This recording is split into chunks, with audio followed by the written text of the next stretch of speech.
Hey guys, what's going on? Coach Justin here from Ultimate Baseball Training, and in today's video I wanted to share with you 3 simple but effective drills for youth players. Now,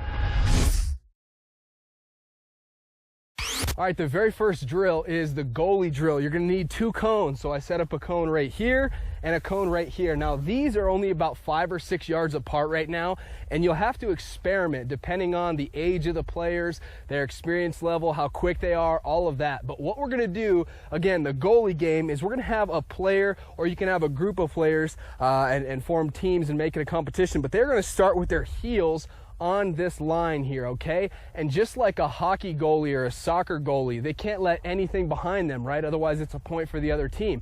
We're going to take that same approach and apply it to this drill. So you can have a coach either fungo ground balls or just throw ground balls to players, right? But they're going to start with their heels right here, right in the middle of the cones. Again, experiment with the distance. They're going to get into a ready position, and then you're just going to start either firing them rapid fire ground balls or hitting them rapid fire fungos. Now you want to make sure that they're not just all easy plays right at them, right? We want to hit them backhands, we want to hit them forehands, we want to hit them 2 forehands in a row, and then one right in the middle, and then one backhand. So not only are we incorporating this into a competitive setting, not only are we having fun, but we're working on making different plays, right? So we're working on our forehand, our footwork, and our glove work, working on our backhand footwork and glove work, working on diving plays, right? This is a situation where, you know, let's say game's on the line, you have to knock the ball down and make a play. There's 2 outs. If you knock the ball down and you get up and you make the play, game's over, you win. That's the same mentality that we're going to bring to this drill. So the goalie drill,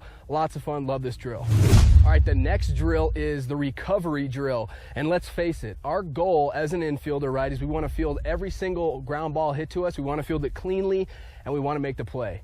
The problem is, this is the game of baseball, right? It's a game of failure. It's a game of making adjustments, and bad things are going to happen. So we're going to have tough hops. We're going to not field the ball cleanly sometimes. And so what do we do on those particular plays? Do we just let the runner keep running and not make the play, not recover, and let him be safe? No, obviously we're going to recover, we're going to get to our throwing position, and we're still going to get that guy if at all possible, right? So what this drill is going to encourage you to do and teach you how to do is recover after the ball took a bad hop, okay? I always preach get your butt back and have a flat back instead of butt down. And this drill, you know, if we're in proper fielding position and we have our butt back, we have a flat back and we're fielding the baseball, then the ball's not going to take a bad hop and hit us in the face. It's going to hit us in the chest, and it's going to bounce in front of us, and we're going to have to go and recover and make that play. So this is the way the drill works.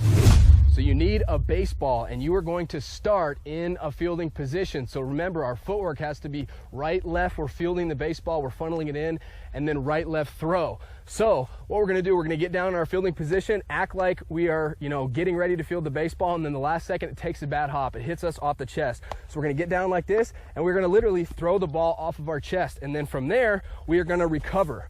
And most of the time you're going to be recovering with your bare hand unless the ball is still moving. But that's the entire drill. So you get down in fielding position. You can do this drill anywhere. You can do it in your living room, in your garage, backyard, at the field, whatever. Get down in fielding position, toss the ball off, recover, make the play.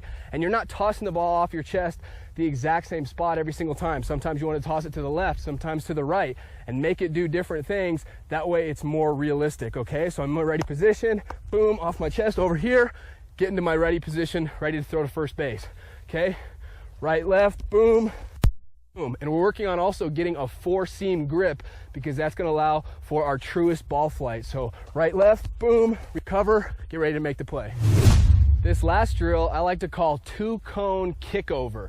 What we're going to do is we're going to place these cones about 5 yards apart again, and this drill is going to encourage young players to do the proper footwork, that right, left, field the baseball, and then right, left, go through the baseball. But it's right, left, catch, right, left, throw, and a lot of players struggle with this. They don't do that right, left thing. They just run up to the baseball and then stop. So this drill is going to get them into a good fielding position and get their momentum going towards their target. So we're going to start, and this is for obviously a right-handed thrower, right? So we're going to start at this left cone here, and what we're going to do is we are going to kick our feet over, so my left foot literally kicks my right foot, and we're going to come over, we're going to touch this cone here. When we touch this cone, we're going to stay low the entire time. When we touch this cone, we're then going to kick over back this way. So you'll notice my footwork is right, left. And then one more time, right, left, and I get into my fielding position. So that's really simulating that right, left catch. And then once you make the play, act like you field the baseball, act like you funnel it in. Then you can even add right, left, and get in position to throw to your target. So again, starting low here, starting behind this cone, we go right, left, get into our ready position, kick over, touch this cone, kick over, field the baseball, get into a throwing position.